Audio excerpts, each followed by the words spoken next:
Hi, everybody. My name is Gracie Baruzzi, and I'm one of the producers of Empower One Another, along with my amazing co-producer, Jennifer Kuhnberg, who I stole your intro, but That's okay.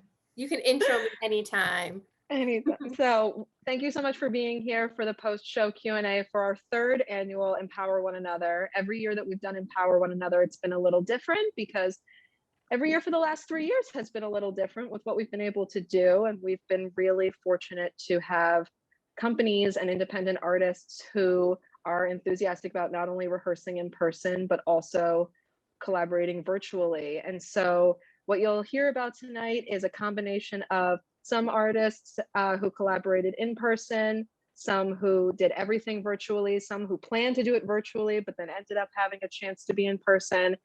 So we're going to get to talk to a lot of different artists about what they chose to do, what their process was like. Everyone was very independent. We had weekly prompts that we gave the artists, and we gave them the overarching theme of empowerment, whatever that meant to them. But overwhelmingly, it was independent collaborations, and the finished product is pretty spectacular. It definitely is. And so to kick things off, at the core, Empower One Another is all about collaboration. That's really the main goal of this whole project. So the first few questions that we're going to ask are going to kick off, the topic of collaboration. And we're curious about how some of you approached the idea of collaborating and how you went about, sharing your roles as choreographers. So Gracie, I'll turn it to you for the first question. Yeah, so I'd love to start by first introducing Kaylee, Kaylee, can you tell us your role? Hi, sorry, again, finding the unmute button. Hi, everyone. My name is Kaylee Mahan. I am the director, founder, and choreographer of Collective Moments Dance Company. Is there anything else you'd like me to share? Oh, yeah, that is perfect. And then Sarah, can you introduce yourself? That is a perfect intro. Hi, I'm Sarah Feinberg. I'm a dancer and choreographer with Monkey House. So you two collaborated virtually. And so I'd love to hear about how the two of you approached choreographing and creating alone together. You want to start, Kaylee? Sure. Honestly, have no idea really how exactly this process happened, other than the process was sort of taking us along for the ride, and we were just kind of experiencing it happening. That is like the best way I can explain it for me. So Sarah and I really we met together on Zoom, and we just like talked. We were just like, hey, like, who are you? This is who I am. And we both we're part of Nachmo, so we were able to talk a bit about our pieces previously from that, and we created this very long Google Doc of everything that we talked about in every meeting. But I feel like we just sort of just expressed with each other our importance of accessibility for people to be able to dance even if we're not together. So I think that's sort of what we both, like, first and foremost very much agreed on, and I think that sort of sowed the seed to continue our work. Yeah, we that definitely was like our launching off point. We had some dancers that weren't even in this state with us, and so we knew pretty quickly we weren't going to be able to like all meet in one spot. Plus, like, I'm in the Boston area, Kaylee's out in the Worcester area. Yeah, and are completely totally opposite. Yeah, we found like 1 hour out of the week that we could meet, and so we would just meet on Zoom, and we ended up kind of going with this process of like creating like choreographic tasks for our dancers, and then also setting some choreography that then we videoed and then sent to them and was like, hey, do this, send us back a video. Now do this other thing with that choreography and send us back a video. And so at the end, it all kind of, the final piece sort of actually came together more in the editing than like it being this super planned out choreography from the beginning, because we didn't really know what we were going to get back from everyone. And so then we got to play with the editing. And the really cool part was initially, Kaylee took on a lot of the editing tasks, because she's got those skills and I don't. But we ended up figuring out that we could on Zoom share the remote. And so we were able to both sort of edit a little bit together, which was a fun process, and like have discussions That's awesome. about how it was going to fit together. So yeah, it was a lot of fun. That's probably the biggest thing. It was a lot of fun. That's crazy that you didn't know what you guys were going to get, because it seems like it was almost like each one is planned and so well timed to the other. Like I was like, how are they all at the right counts? Like, how did they plan this? They're not in the same room. Apparently they're not in the same state. Yeah, that was a really exciting thing for me as a choreographer individually. The method of chance is something that's really exciting, and the experience of dancers being them own selves and seeing what we get back organically from people as individuals, for me, is what is super exciting about creating work. And I think that was what was really fun, is like we get all these videos and then we start watching them in folders, and then we're like, oh, this kind of looks cool to this, and then you just throw them in like editing software and kind of see what happens, which is really cool. But the Zoom being able to dual edit, serious game changer. First of all, it was free. Second of all, we could both see exactly what we were doing, as opposed to being like, I think that this is where you are. Like if I was ever confused, Sarah would just be like, oh, here. And that was phenomenal. I did not know that could happen. So now we know. Awesome. That is, I'm going to write that down, that is such a good trick for virtual collaboration, because then we're going to shift to on the other side. So you two worked entirely virtually, whereas Nozama Dance Collective and Nora worked in person. And Jen, take it away. Yeah, so first, Dana, do you want to introduce yourself real quick before we jump in to a question for you? Yeah, thank you, Jen. My name is Dana Al-Samsam. I'm the director of Nozama Dance Collective, and we collaborated with Nora for the Empower One Another project.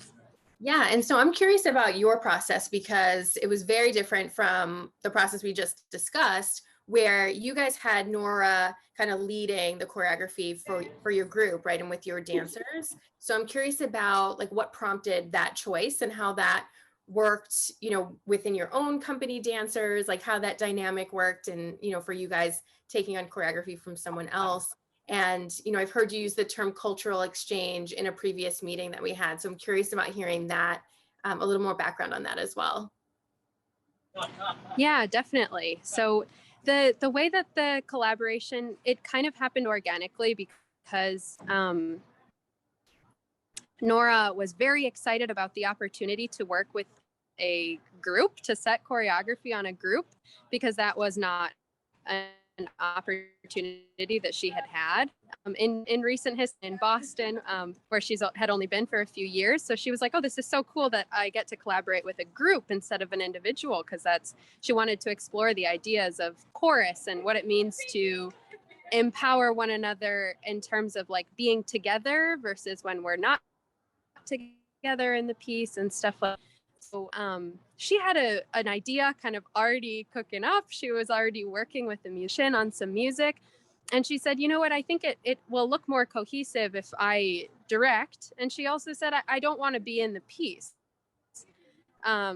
She was, you know, I'm much older than you. I feel like you're already such a cohesive group. I would love to step out of it and kind of offer my process and my choreography to you. And I thought, you know what, that's great. The five of us that were able to participate, we work with each other all the time. We take class from each other. We learn choreography from each other.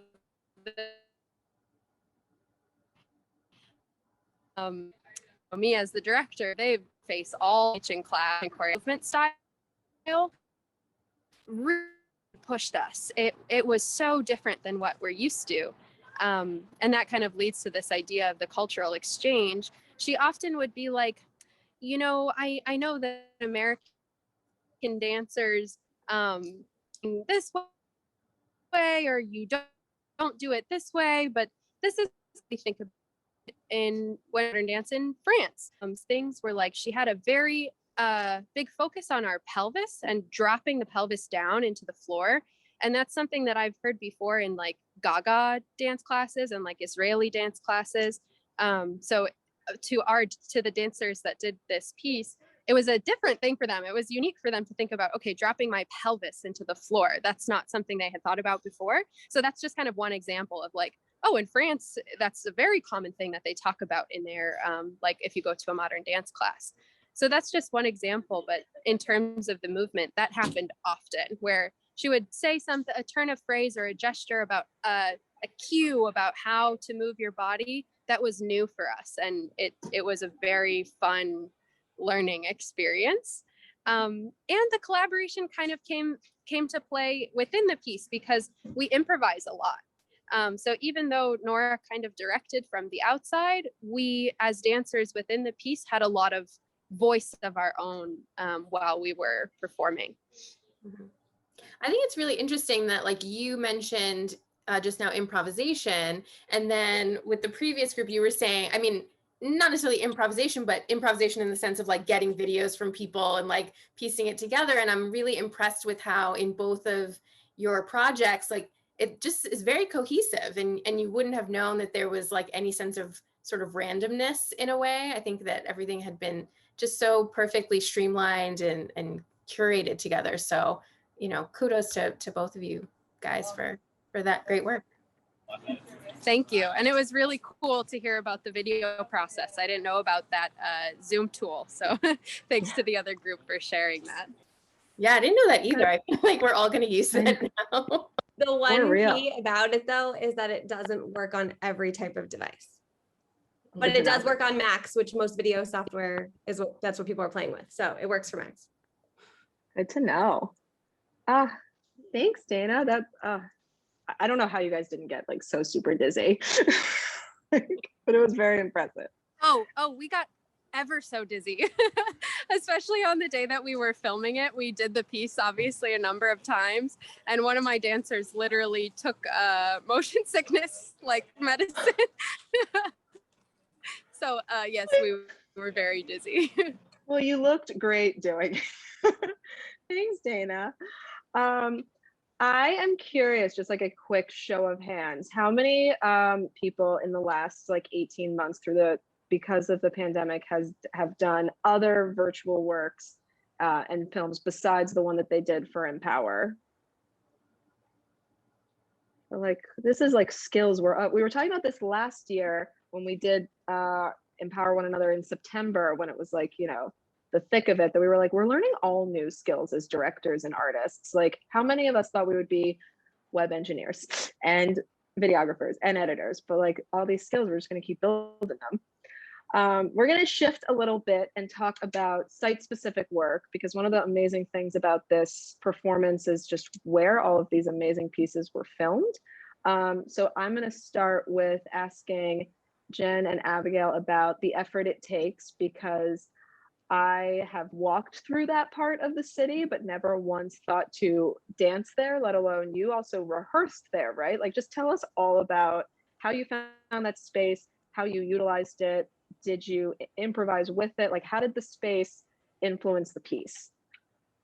Yeah, I think I consider the space to be another character or another dancer in the piece. It definitely is like an integral part of the dance. And I don't know that we could really restage it anywhere else. I mean, certainly we could like pull some of the movement, but really I think it lives and breathes in the spaces that we placed it in.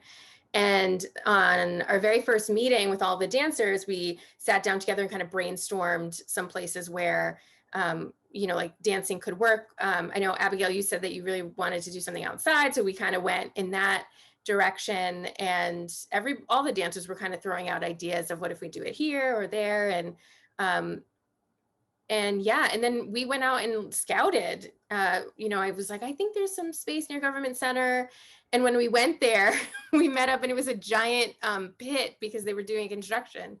And I was like, okay, that's not going to work. So we just sort of walked around and found that spot where, you know, the giant staircase that had the railings and had the like cuts into the brick. And yeah, we just sort of sat there for a couple hours, right?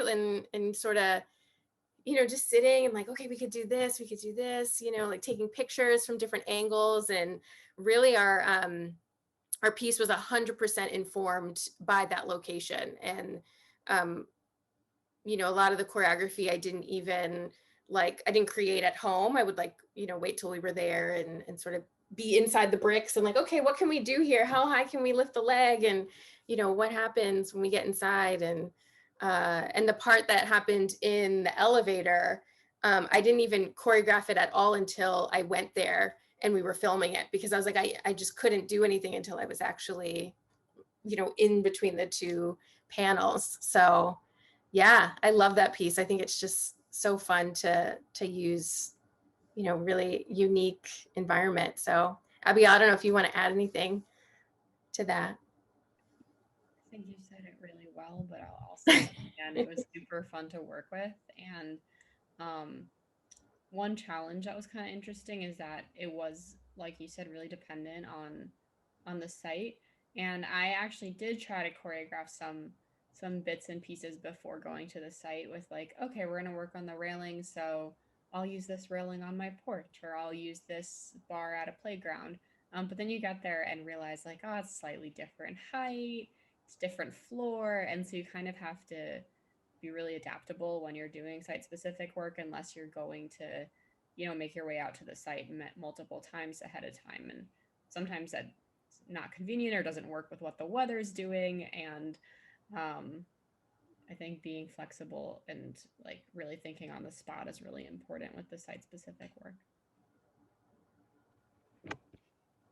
Oh, that's such a good point. Because imagine if we had shifted this show 1 month and we were all filming now in July when we haven't had any of this weather. It would have been a monsoon dance. We would have just been like, well, I guess everyone is soaking wet. Natalia and Teresa and Amy, I would love for you three to introduce yourselves, maybe to make it easy in that order, and then tell us about how you found the location for At Play, because I feel like I'm curious if you felt similarly to how Jen and Abigail felt about it being like, once you got there, did it like give it a new life? Did you prepare it before? Tell us all about it. But first, introduce yourselves. I'm Natalia. I'm an independent choreographer in the Boston area. I'm Amy. I am also an independent choreographer in the Boston area. I'm Teresa, and same, and also with OnStage. So we had our first meeting on Zoom, and it was our only Zoom meeting because we kind of got there and all of us were either fully vaccinated or half vaccinated, and we quickly decided that we wanted to do this in person and outside. I know on my part, that was mostly I've been choreographing and teaching on Zoom for over a year at that point, and it really felt like I wanted to be doing something in person and with more space than my 6x8 living room. So Teresa suggested the space. It's near where she lived, and she suggested it, I think, because it had so many different areas. There were basketball courts and hills and playgrounds and gardens, and there was just a lot to work with. So we had kind of an option. So we had all of our rehearsals there almost. I don't know if you guys want to say anything. Yeah, we had choreographed it ahead of time, but I feel like once we were in the park and actually doing, like, kind of planning out how we were going to film it, new life came to it, because we were like, what if we do it at the basketball court, and we're going to use the inner circle and the outer circle to inform where we are in space. And particularly when we were, me and Natalia were on those granite stones, that really informed like how we were going to do it. We started mirroring certain movements to give that a different perspective. And I think the way in which we filmed also kind of dictated how the choreography was going to go, and we were flexible with what we had planned versus what we had thought of on the spot. Where is that park? Mariah was just asking, because we want to go there. It's Robbins Farm Park in Arlington. So it's like kind of by Arlington Heights at the top of the hill. Yeah. What I also loved about it was that there were kids playing in the background, and it just all fit just so perfectly. I was going to say the exact same thing. I mean, the whole piece is just, I've already told you this, but it's just so delightful. I was smiling the entire time I was watching that piece, but then that moment where it pans over and there's like the children playing in the background, and it was just so precious and just really like brought the whole piece together with the play, theme. And yeah, it was brilliant. That was a happy accident. It was field day that day and we didn't know about it. So just ended up We had being intentionally planned it for a day when it was a weekday and we all had it off and we thought there would be no one in the park, but it worked out well for us. Well, that's too funny because I feel like it added so much to it that it felt like it almost felt like they just like accepted you being there. And we're like, yep, this. Yeah, like it was it. Sorry, It we was almost such like on top of the basketball court at one point. So, yeah. I love how these happy accidents can happen in these site-specific, works, because a lot of times, unless you have like barriers up, there's no way to really, control the environment. However, Gracie, I'm going to turn to you because in a sense, it almost felt like you did have a controlled environment because the whole time I was watching, I mean, it was so beautiful and I was really engaged the whole time. And then when it was over, I was like, how did they get like not a single person walking through that shot? Because it's a continuous shot. And I just was It's one shot. I was mesmerized by that. So thank you. Yeah, so I'd love to hear more about your piece and then, also your perspective of how the site specific, informed and influenced the piece that you did with Mariah and Natalie. Totally. And I'm going to, Mariah, you want to introduce yourself real quick and then we can talk about it? Sure. My name is Mariah Rasmussen and I'm half working as an individual, just choreographer, and then I'm also representing my company, Alchemy Movement, as well. Awesome. And I am representing both myself and my duet partner, Natalie Schiera. And we are independent choreographers together. And so that is my backyard in a sense. That is a bike path behind my house. We originally had planned to go to Horn Pond in Winchester, and we were going to film then. And then we kind of were walking on the bike path like immediately behind my house, and we were like, nope, this works. And it was like 2 p.m. on a Friday, and there was nobody there for the first one we did. There was nobody walked by, but we had all of our stuff in the shot, and we were like, well, can't use. We almost were like, can we use it? And we were like, can't use it. But then I was just like determined. I was like, we can do this with no one else in the shot. So there were times where we would just like wait for a really adorable couple to walk by, just like standing there and be like, hi, just gonna wait. But it was really important to us to have it be a continuous shot because it felt like one continuous thought and one it was almost like we were in a trance performing it, and how it resonated through us. It just felt continuous. The sentiments didn't feel disjointed. And so once we got the opportunity to see what it looked like as one shot, we were like, oh, this is the way. But it took us how many takes, Mariah? Like 8? Yeah, there were a couple times where we would do it, but then somebody would start to walk by and you could see them in the distance. So we just had to start from scratch. But all in all, I feel like it kind of went off without a hitch. It wasn't too bad. I think it's worth the reshoot it, because having nobody there, I don't know, it just added this element of like, I don't know, like an otherworldly, like it was just you and the space and no interruptions. And I thought for that particular piece, I think it worked so well. Yeah. Whereas like on the opposite end for like Natalia, Teresa, and Amy's piece, like the fact that there were the people in the background, like added so much to that piece. So it's funny how, they both benefited in different ways. Yeah, I feel like there's something about just like being alone with your own thoughts and being alone with like your own strength and your own like empowering yourself. And there was something about like once we like, I don't think that the piece would have been the same if we had filmed it anywhere else. I think it's similar to what everyone else is saying about theirs. We originally were going to work entirely virtually because Mariah's in Connecticut.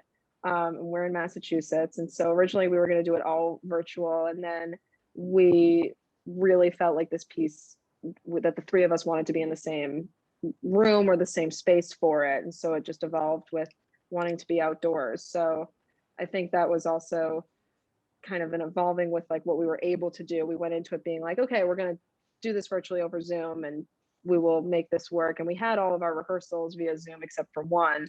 And then we winged it. We brought it all to this space, and I'm really excited with how it turned out. So we have been kind of already touching on the differences between virtual work versus staged work, but I'd love for us to kind of dive in a little bit deeper into the differences, because there are really like remarkable differences between those two approaches. So Gracie, you want to take us into the next question on this topic? Yeah, so this is also one of the wonderful things about this show is that it's not only the collaborative pieces that the artists did together on the themes of empowerment, but we invited artists to contribute their individual works to kind of showcase their own breadth of work and their own voices, but also still speaking to the themes of empowerment. So Abigail is one such artist who has 2 different works in this show, but I'm curious for you to tell us about, you've choreographed for stage mostly, and I'm curious about your experiences choreographing and working for pieces for the stage versus film, any unexpected challenges, how do you have to pivot? Kind of tell us your experience. Well, there were unexpected challenges, but there were also unexpected benefits of working with film. Jen has a lot more experience making videos than I do. So there were a lot of times where I'd be, feeling like, oh, well, like, how do we connect this to that? Or how do we get it in one shot? How do we make that transition? And it's like, oh, well, you can just stop filming, or you can just cut it there. You can just, edit that piece together. And so that was like such an added benefit to be able to do different transitions that you can't on stage. And stage, it's like, if you want people on stage, you need to get them there. And then if you want them off stage, you need to get them off. And in film, you can just decide, I'm going to film 2 people, and then I'm going to film 5 people, and then I'll put it together when I'm editing. And that's like such a magical benefit of using film, is that you can really just jump between a lot of different moments in different ways, and kind of, make your own illusions and transitions in a way you can't when it's in real time. Challenge-wise, something is just like getting everyone to fit in the frame sometimes, because you have your site that you're working with and you're like, great, all 6 people fit on this staircase. And then you put up the camera and you're like, okay, now I need you all to squeeze in so that you're in the camera. Now figure out how to do the choreography in that space and not kick each other.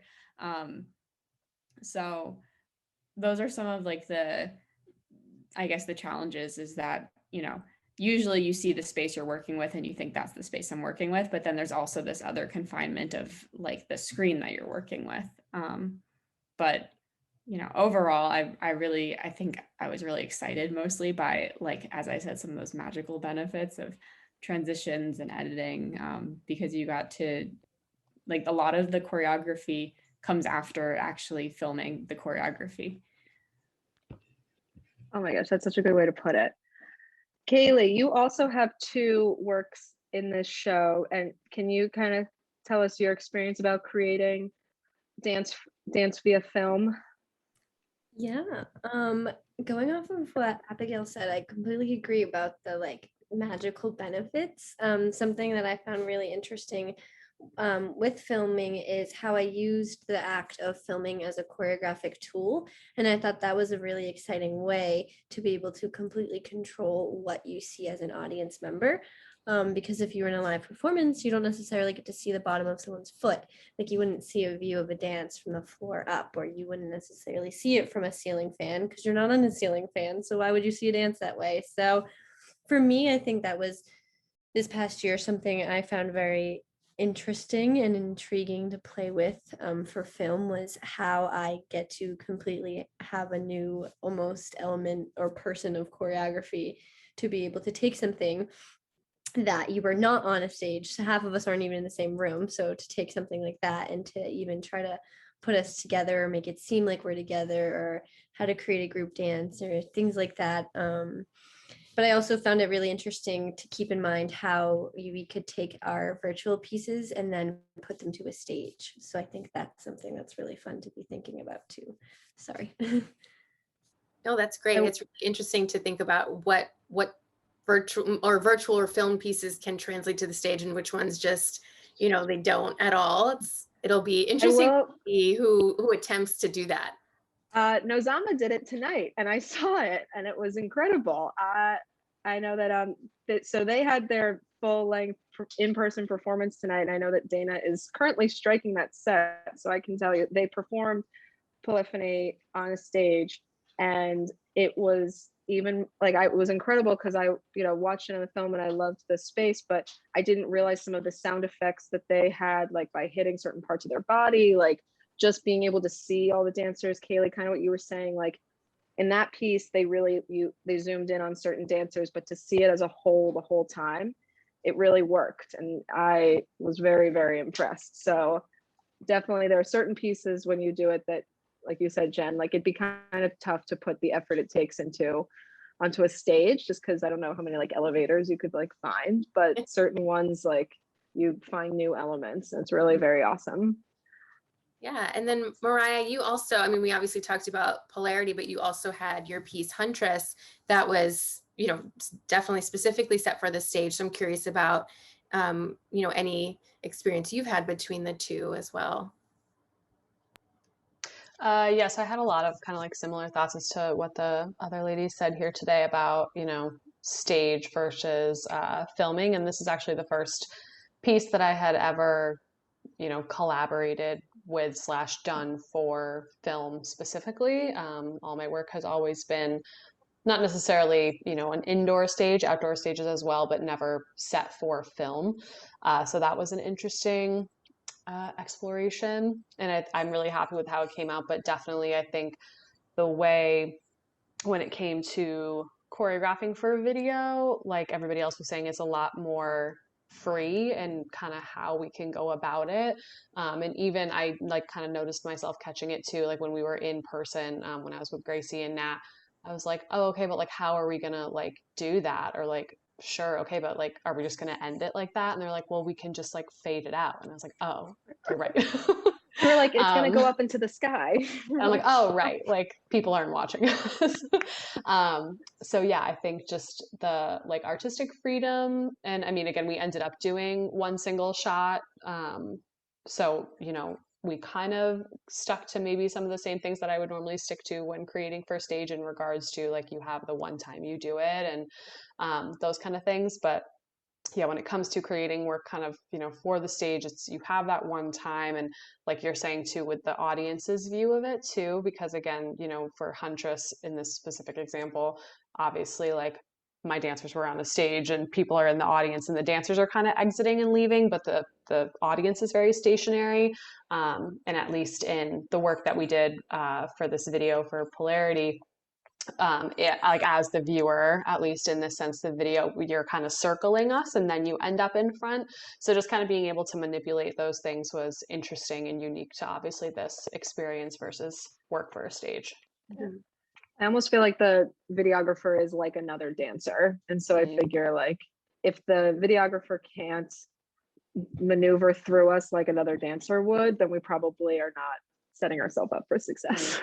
And that's another good point too, because for the videographer for Boston Contemporary Dance Festival, that was like the first time seeing Huntress. So if you just like watch the way the camera moves, they're starting to follow people, but then realizing that like, oh, these dancers are over here. So just like videoing even that way too, whether it be for stage, just like the way you said it, like as another dancer, is an interesting take on it, because I felt like it was very much that, because it's manipulating the way you see it. So yeah, it was an interesting manipulation for our piece as well as for Huntress in this case. Mm-hmm. And now I'm curious, this is sort of an open-ended, so anybody feel free to dive in and jump in. But in addition to the collaboration being really, the main goal of empower one another, we make it, the goal of each piece has to address the theme of empowerment itself. And everybody really approaches that theme in very different ways. So I'm curious to hear from everybody about how did you approach that topic? What did it mean for you? And how did you, build and choreograph your pieces with that theme in mind? So feel free, anybody can dive in and share your thoughts on that. I feel like when we started thinking about how to put it together. We kind of wanted just to keep it like really light and just like happy and like uplift everyone. So, you know, empower by being happy. And the music itself really lent itself to the idea of children at play. So I think that's kind of how we wove in the theme of empowerment. I think too, we talked a lot about how children just have this confidence. Like there's no question about what they're doing. They just go for it. And that seemed very empowering at the time when we were watching. I love that so much because I traditionally, when I think about empowerment, I think about being a woman, and like typically I think of like the weight that comes with, and like how we talk about like all of the stuff that we often have to navigate. And so like I wouldn't have thought about, and I work with children every day, and I wouldn't have thought to look at empowerment from the view of a child. But since seeing your piece, getting to edit, I got to see it a couple weeks ago, and so I've gone to work now thinking about my patients differently, and it's just like in how empowered they are. And it really, like, the lightness that has come with the themes of empowerment has just been like really awesome. I agree. I think a lot of times maybe it is because, you know, we live the experience as women that when we think of empowerment, we think of like hardship almost, which is kind of like concerning, I think. But because I've noticed this in previous Empower One Another's, that sometimes it's like you have to balance like all the heavy subject matter and material, and like how do you make it so that, you know, all the pieces aren't a downer. And I think that like the at play piece was just such a good example of like how to shift the perspective and the focus, and that empowerment can be something that's really joyful, you know. I think this whole show in general was so like, just, I felt like there was a like lightness, and maybe this is also like after what we've all come through, like through the pandemic, and now like getting into the summer, there feels like this like weight being lifted of like this release. And I felt that in so many of the pieces, and it was just really refreshing and uplifting and just beautiful. Mm-hmm. And Abigail, I'd love for you to explain like the background of the empowerment for our piece, because I just feel like you articulate it so much better than I do. But yeah, I'd love for you to share kind of where you're coming from with that theme. Yeah, so ours, we named it exactly what it's about, the effort it takes. And we decided to look at physical effort or think about it in our choreography and explore with it. And it's kind of like what you've been talking about, or this group has been talking about. Maybe we're veering towards like the side of thinking about empowerment, like sometimes does involve like going through a lot of struggles and challenges, but we weren't really aiming to make a heavy piece or like an emotional effort type of piece, but like physically, just like what does showing physical effort look like? And we were talking about in dance particularly, like how many times we've tried to make every move look easy and every jump and every turn look effortless and like light and just easy. And we thought, well, what if we do like really hard movement, and what if we walk up the down escalator, and like what if we do a bunch of plank walks and like try to hold our weight up on a railing and like do all these really hard things and just kind of let the effort that it takes come out. Wouldn't it be empowering to kind of show that sometimes doing things is hard, and that doesn't scare us away, we're still going to do them. I love that. Love it. Does anyone have any questions for any of the other artists? I have a question for Jen and her collaborator, which is that I really enjoyed seeing the like public space that was used in the piece, and we've been speaking about that a lot. But I think it was particularly interesting to me because of the COVID pandemic and like coming out of the COVID pandemic. And every time that I've like done anything arts related in a public space, there's like, you know, there's people kind of stop or they ignore you and stuff like that. I was wondering what your experience was with using so many different public spaces in terms of like other people and the general public and how they interacted with your creation of the piece. I loved it, by the way. It was beautiful. Congrats. Thank you. Yeah, I think we had kind of a mix, I think. And Abigail, feel free to like jump in, but like we definitely had people wanting to walk through because the staircase where we were located, it was right outside across the street from the Haymarket Tea Stop. And if you like walked through that that staircase, it led you to sort of the other side of Government Center.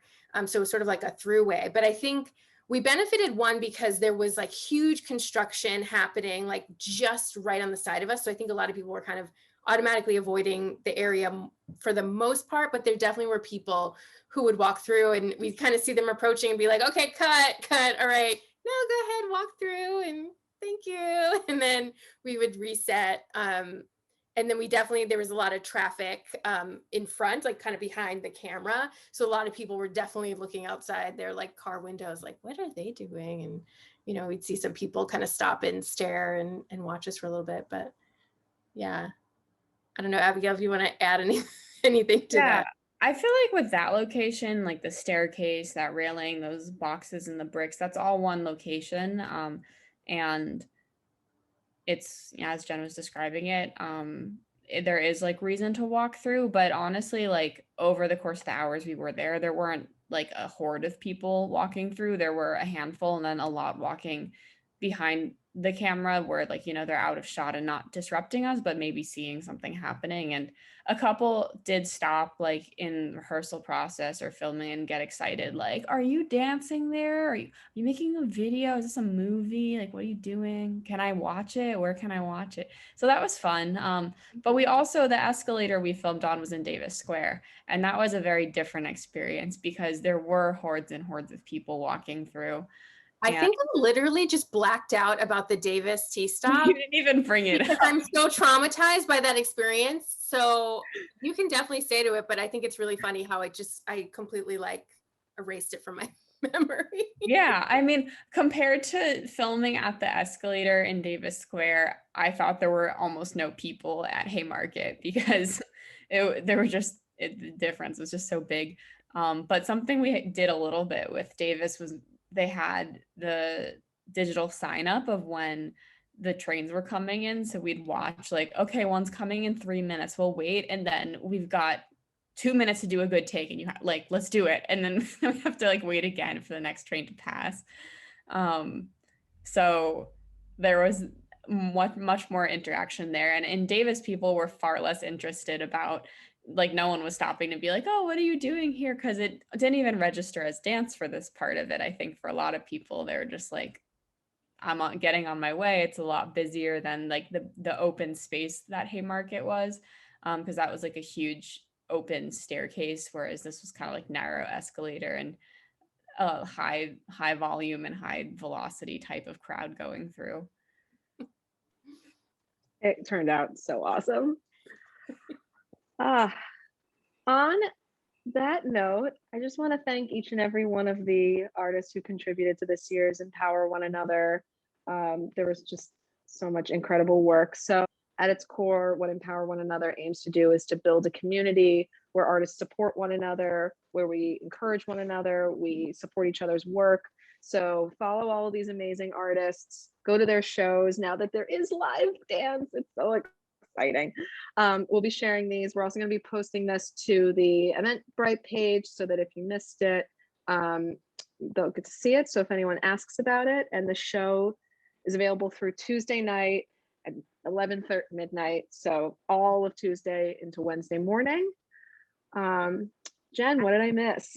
I just want to add one thing to thank the Malden Cultural Council. Yes. They have supported this programming for a couple years now. And, you know, we got our most substantial grant this year that enabled us to really build on the project and make it even bigger than it has been in previous years. So I want to thank the Malden Cultural Council, and if everybody can go and follow them and thank them for supporting this programming, that send would them be an email. Great. Yes, you can send them an email or our message on social media, it would really, help to remind them that dance is a really vibrant part of our arts scene and arts community, and that they should continue to be supporting dancers and choreographers in our community. So thank you guys so much for everything. Thank you all.